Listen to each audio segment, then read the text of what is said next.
I have to be frank with you, Rico. The business of making movies is not really profitable. Not if you're starting from the bottom. Advertising TV, pwede pa yun. But as a producer, I know everything and mukhang malabo. But let's see. I'll give you a shot.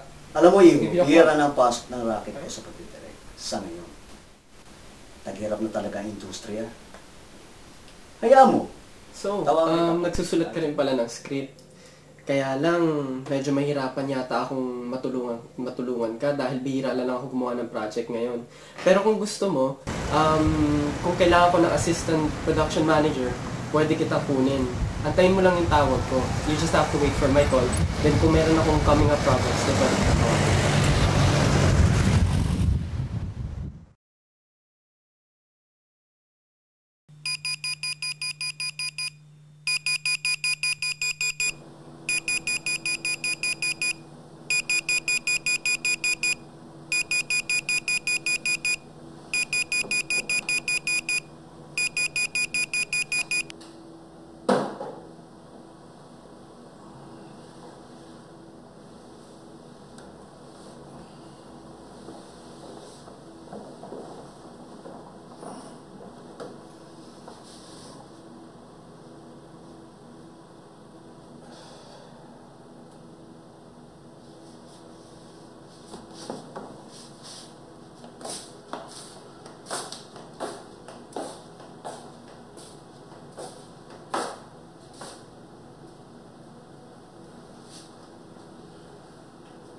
May nasiraang kotse na nakaparada sa tabi ng daan. Sa loob ay may nakaupong babae na naghihintay na may sasakyang dumaan. Lumipas ang oras at lalong tumitindi ang init ng araw. Palingon-lingon ng babae sa masukal na kalsada. Naghihintay ng naghihintay. Naghihintay na naghihintay. Na naghihintay. Naghihintay. Na naghihintay.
Ba't di mo nasubukan magtrabaho sa bangko? Kahit pansamantala lamang. Halos 1 taon na wala nangyari sa buhay mo. Sinabi ko naman sa'yo na malabong propesyon yung pelikula. Alam ko, paulit-ulit na naman itong sinasabi ko. Eh kahit ako, nahihilo na rin eh. Nabubuhay lamang ang mami mo. Dad, buhay ko to, Dad. Tommy, nag-worry lang ako para sa'yo. Hindi ka na lumalabas. Pati mga kaibigan mo pag tumatawag, iniiwasan mo.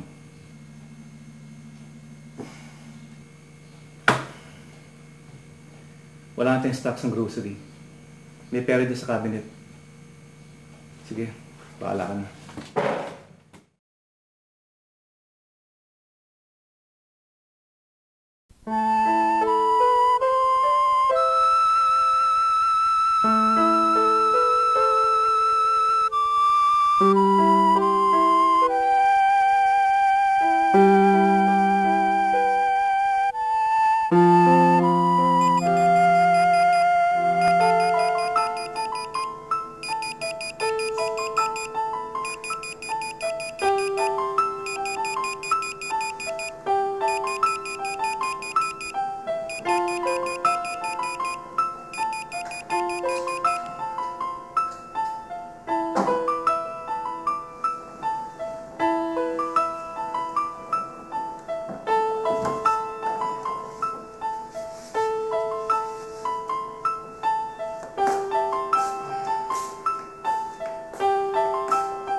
Sa isang maliit na selda, may nakatayong lalaki sa tabi ng bintana ng rehas. Nakatingin siya sa kapaligiran sa labas ng kulungan. Na para bang gusto niya itong abutin. Lumilipas ang araw ng lumilipas, ng lumilipas, ng lumilipas.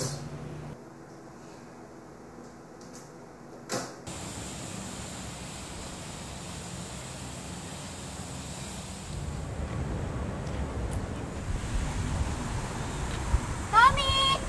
Tommy! Gusto na. Ay, ikaw, kumusta ka na? Pambihira ka talaga, oh. Ang tagal-tagal ka na naming tinatawagan, ha. Wala naman sumasagot sa phone nyo. Ano na ba nangyari sa'yo? Wow, ang gaganda niya na. Para kanino yan? Sa mami ko. Alam mo, regret ko lang na sana pagbigyan ko siya nito nang nabubuhay pa siya. Claire, thank you ha. Thank you. Para saan? Sa lahat. Sa lahat ng kaibigan ko. Ikaw lang ang laging nandyan. Tama ka. Maikli lang ang buhay. Siguro kung din dahil sa'yo. Matagal ko nang iniwan ang profesyon na gusto ko.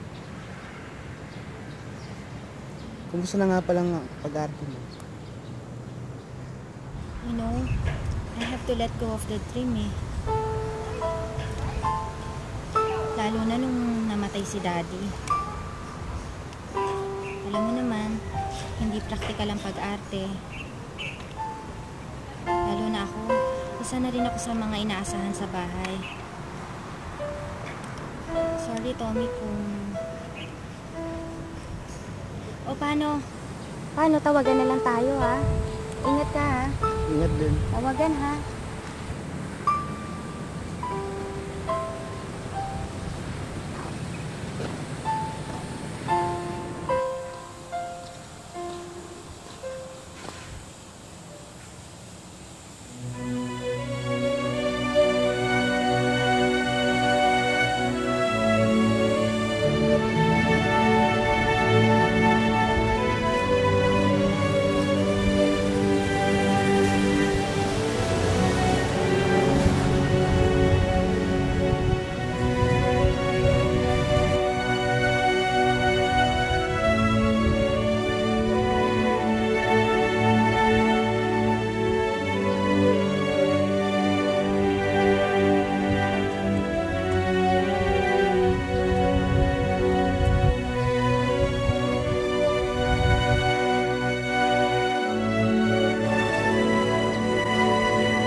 Tingin mo si misis ko eh.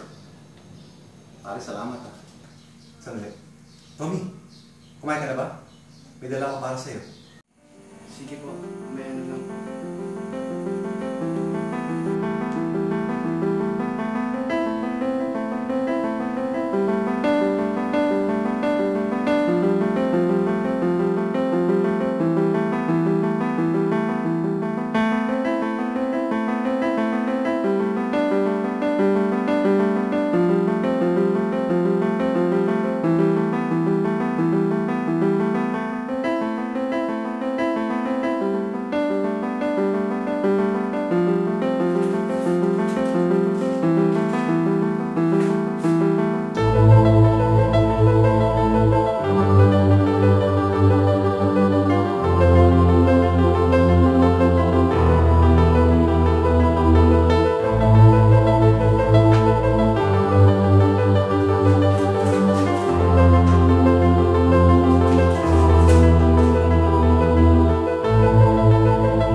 and your academic record is quite impressive. But I was wondering why you haven't had a job for a long time. It seems that you're more inclined in film rather than in corporate work, am I right? If you don't mind me saying, I think that you should concentrate more on what you're truly good at. But for the time being, I'll put your resume on active file and we'll just give you a call, okay?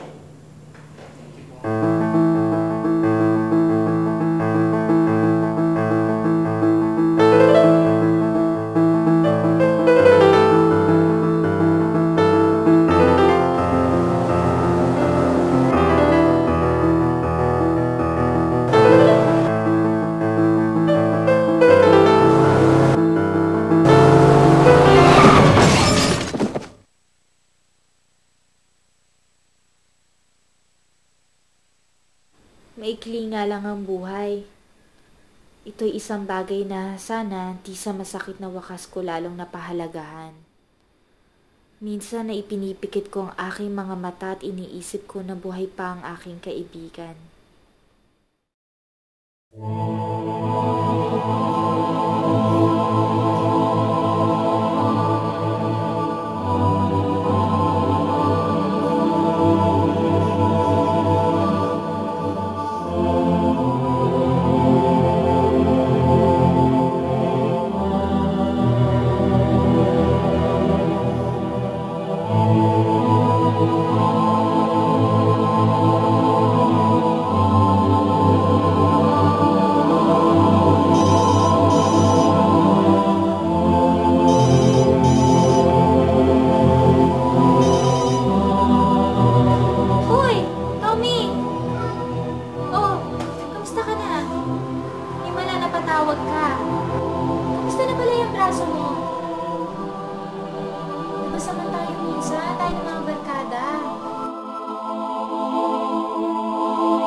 The movie that I'm trying to produce will start to grind 3 weeks from now. And I heard that you've been calling our secretary almost every day. Yeah, I love that. I love personal people. Ba't masyado kang determined sa business na ito? Ito lang po ang gusto kong gawin. Ayoko na po magkakasaya ng panahon.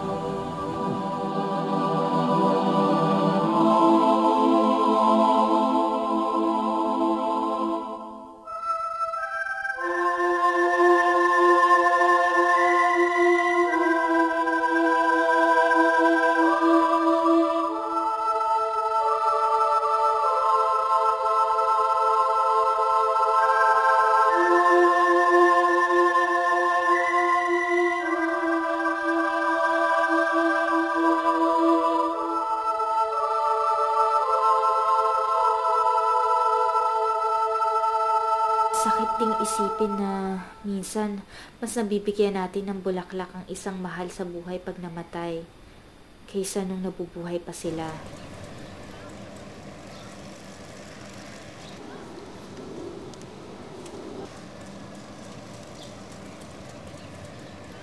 Sana naibigay ko ito sa aking kaibigan.